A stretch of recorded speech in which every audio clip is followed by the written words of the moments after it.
Hey everybody, it's Coinsnobz. I'm Keith. I'm Jason. And today we're going to do a box of nickels, but this is not just your ordinary box of nickels. So the U.S. Federal Reserve is located in Los Angeles. Yeah, the one that supplies us anyway. Yeah, the one that supplies our area. Mm-hmm. So I picked this up for one of my branches, and it has Brinks, Los Angeles on it. Mm-hmm. So we're guessing that this is possibly 2020 uncirculated nickels.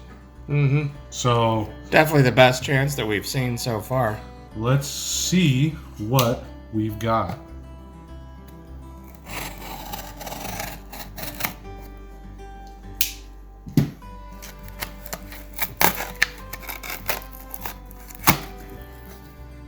Ooh. What do we got? Maybe. Nope, they're circulated. You gotta be kidding me. They are circulated. Okay, well, That was disappointing. yeah, alright. I give up. But we'll go through them anyways. Be right back.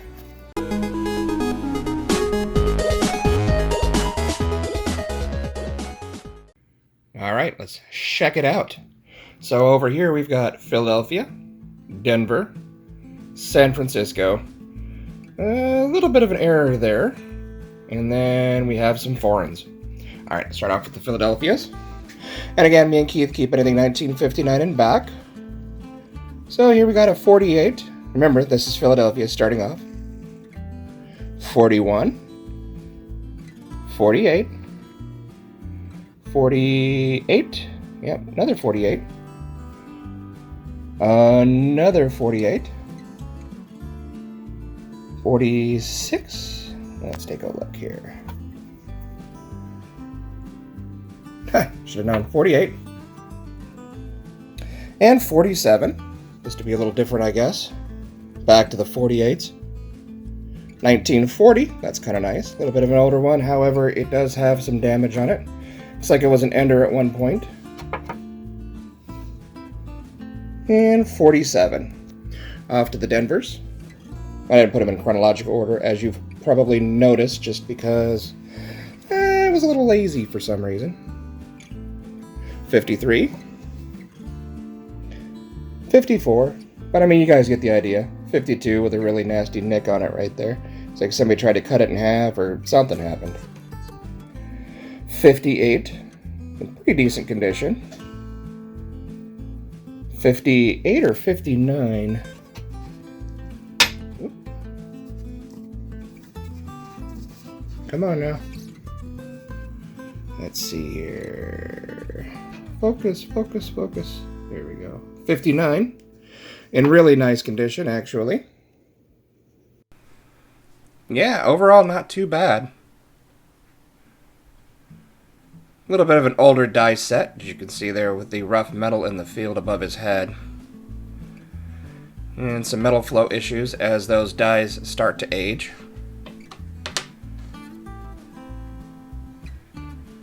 Very apparent on the reverse, of course. Looks like at one point it may have had an actual full step. Just one full step, though. Pretty common. But yeah. Love to see these nicer old coins pop out of rolls. 48. 42. Now this 42 is a Type 1. Again, partway through the 1942 minting process, they switched over to the war nickels, the silver war nickels, which were 35% silver.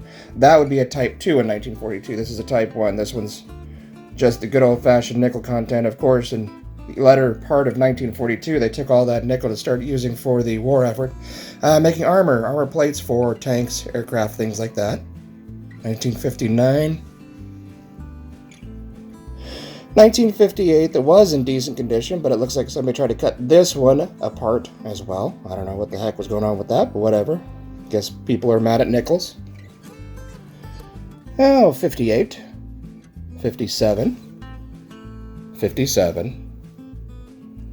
48. 47. In fairly decent condition, actually.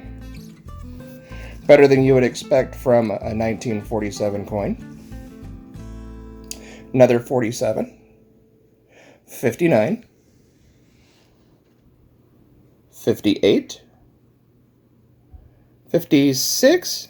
Fairly good condition, but it was an ender. You can kind of see the bright, shiny parts there, unfortunately, where it was kissed by the roll crimper. 1958 and 1955. So that's all of the Denvers.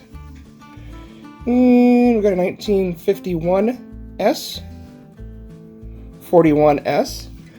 These are nice to find. Well, any San Francisco really is nice to find, but especially the older ones. And it was kind of cool back in those times, the mint marks were quite a bit smaller.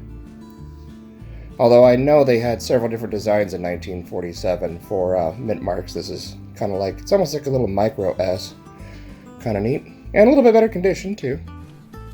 Alright, just to show you a little bit of an example here. Well, I should say to show you the actual size comparison. 1941 is on the left-hand side, 1954 is on the right-hand side. And again, 1988, I believe, was the last year when they last hand-stamped mint marks onto the master die. So on top of them, you know, as I've shown you before, where they could be crooked, they could be, you know, in different positions on the die. They also had different variations of those die punches that they would put on the master dies. So you could have some that were big, small, different designs, things like that. A good resource to see what, you know, what kind of dies they used for each particular one back in the day could be varietyvista.com. They have great examples of every known different mint mark that could be put on a particular coin. So let's say in 1941, I'm not sure, you know, don't quote me on this, but like in 1941, there could be 3 or 4 different possible designs for just the S mint mark. So go ahead and check it out. It's actually a really good resource for pretty much everything. If you don't know about it already, it's varietyvista.com. 54, 52, 40, yep, 1940. And this one I think is a 1940. It's kind of hard to tell though because it also has some damage. And it looks kind of smashed. Yeah, looks like the crimper got it as well. But we're going to say that's a 1940. Pretty sure it's 1940. And then the one little error that we have here, 1948. Should have known. If any of you guys are looking for 1948 with pretty much any mint mark on it, let us know, because we'll certainly trade with you. 48 plain, of course. That one's got a little bit of lamination on it. Okay, so starting right around the area of his ear, kind of going northwest, all the way to the right-hand side of the T, is the lamination. And again, sometimes when they make the blank planchets before they strike these coins, there can be impurities or gases or things like that that are stuck inside of the blank planchet itself. And it kind of tends to cause layers like this to separate, and that's where you get a lamination error. This would be a retained error, or a retained lamination error, because it still has the little layer left on it. Now, if something was able to get up under, you know, like a little corner right here, this little flap of metal, and pull it up and remove it, then it's no longer retained lamination, obviously. Guess that's kind of self-explanatory, but it's fairly common for us to find lamination errors on nickels, especially on war nickels. Of course, this one isn't a war nickel, just because they had difficulties a lot of times with the alloys that they were using, you know, for the war nickels. Silver, manganese, things like that. So a lot of times they would off-gas and they would cause these little layers to separate like that. And then we have a coin from Belgium. Love finding the foreign coins, but the coolest part about this is it's an older one. 1958. Kind of surprised it's not a 1948. But it is 1 franc from Belgium, so that's pretty cool. Let's take a close look at it. We love finding foreign coins, and it's especially cool, again, when we find them this old. 1958. Pretty worse for wear. 1 franc from Belgium.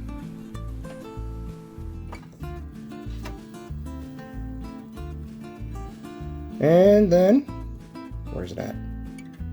20 cents from Singapore. Pretty awesome. Alright guys, that is it. If you haven't subscribed yet, please go ahead and do so. Best way to support the channel. If you like the video, go ahead and give it a thumbs up. Make sure you tick the bell, just to make sure you get notifications every time we throw a video out there. And until next time guys, love you all, God bless, and we'll see you soon.